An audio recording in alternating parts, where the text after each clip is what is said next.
शिवाजी महाराज भारतीय इतिहास के एक महान योद्धा, कुशल प्रशासक और स्वतंत्रता के प्रतीक थे, जिनका जन्म 19 फरवरी 1930 को शिवनेरी किले में हुआ था।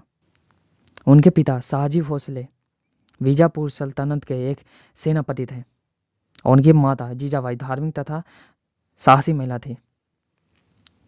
शिवाजी पर उनकी माता का गहरा प्रभाव पड़ा और बचपन से ही उन्हें रामायण, महाभारत और अन्य धार्मिक ग्रंथों की शिक्षाएं मिली। यह शिक्षा उनके जीवन चरित्र निर्माण में सहायक रही और उन्होंने अन्याय के खिलाफ लड़ने की प्रेरणा पाई। शिवाजी बचपन से ही बहादुर, चतुर और दूरदर्शी थे।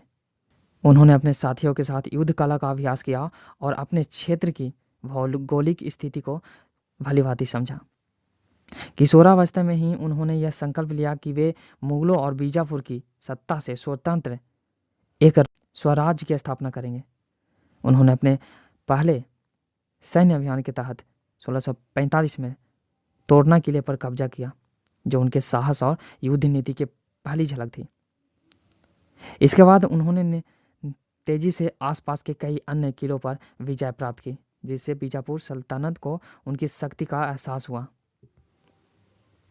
बीजापुर के सल्तनत ने शिवाजी को रोकने के लिए अफजल खान को भेजा, जो एक क्रूर और चालाक सेनापति था। उसने शिवाजी को छल से मारने की योजना बनाई, लेकिन शिवाजी ने अपनी सूझबूझ और कुशलता से अफजल खान का वध कर दिया। इसके बाद शिवाजी की सेना ने बीजापुर के कई क्षेत्रों पर अधिकार कर लिया और उनकी शक्ति बढ़ती गई। उन्होंने गुरिल्ला युद्ध की रणनीति अपनाई, जिसमें छोटी मगर तेज तर्रार सेना दुश्मन पर अचानक हमला करती थी और फिर सुरक्षित स्थान पर चली जाती थी। इस युद्ध नीति ने उन्हें अजेय बना दिया। शिवाजी की बढ़ती शक्ति को देखकर मुगल बादशाह औरंगजेब चिंतित हो गया। उसने अपना सेनापति आशिता खान को भेजा, जिसने पुणे पर कब्जा कर लिया और वहीं डेरा डाल लिया। लेकिन शिवाजी ने अपने साहसिक अभियान में रात के समय शाइस्ता खान पर हमला किया और उसे पराजित किया। इस हमले में शाइस्ता खान गंभीर रूप से घायल हुआ और उसे वापस दिल्ली लौटना पड़ा। इसके बाद शिवाजी ने अपनी शक्ति और प्रभाव को और बढ़ाया। सन 1664 में शिवाजी ने सूरत पर आक्रमण किया, जो मुगलों की समृद्ध व्यापारिक नगरी थी। इस हमले में उन्हें बड़ी मात्रा में धन संपत्ति मिली, जिससे उन्होंने अपनी सेना को और मजबूत किया। औरंगजेब शिवाजी को काबू में करने के लिए आमंत्रित किया और कूटनीति चाल के तहत उन्हें आगरा बुलाया। वहां पहुंचते ही उन्हें बंदी बना लिया गया, लेकिन अपनी चतुराई और सूझबूझ से शिवाजी कैद से बच निकले और सुरक्षित रूप से महाराष्ट्र लौट आए। उनकी इस साहसिक यात्रा ने उन्हें जनता के बीच और भी लोकप्रिय बना दिया। अपनी राज्य के विस्तार और सुरक्षा को सुनिश्चित करने के लिए शिवाजी ने एक मजबूत नौसेना का निर्माण किया। उन्होंने कई समुद्री किले बनवाए और विदेशी व्यापारियों के अतिक्रमण को रोका। उन्होंने पश्चिमी तट पर अपनी पकड़ मजबूत कर ली और समुद्री मार्गों पर नियंत्रण स्थापित किया। उनकी यह दूरदर्शिता उन्हें भारत के पहले नौसेना शासकों में से एक बनाती है। सन 1674 में शिवाजी ने रायगढ़ किले में भव्य समारोह में स्वयं को छत्रपति घोषित किया। इस राज तिलक के साथ ही उन्होंने मराठा साम्राज्य की नींव रखी। यह केवल एक राजनीतिक घटना नहीं थी, बल्कि यह भारतीय संस्कृति, स्वाभिमान और स्वतंत्रता की जीत थी। इस समारोह में उन्हें हिंदवी स्वराज का राजा घोषित किया गया, जिसका अर्थ है कि अब भारत में एक स्वतंत्र हिंदू राज्य की स्थापना हो गई थी। शिवाजी ने प्रशासनिक व्यवस्था को मजबूत किया और समाज में समानता को बढ़ावा दिया।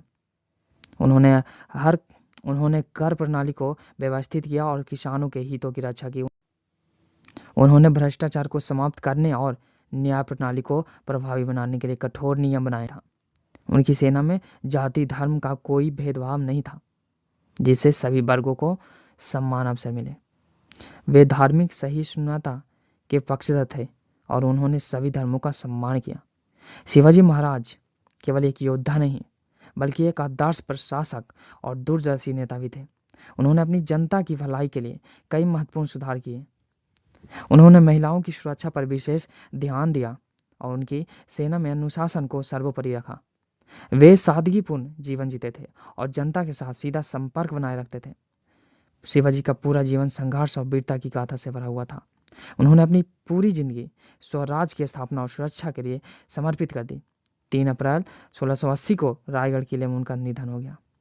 उनकी मृत्यु के बाद उनकी विरासत जीवित रहा है और उनके द्वारा स्थापित मराठा साम्राज्य ने भारत के राजनीतिक परिदृश्य को गहराई से प्रभावित किया।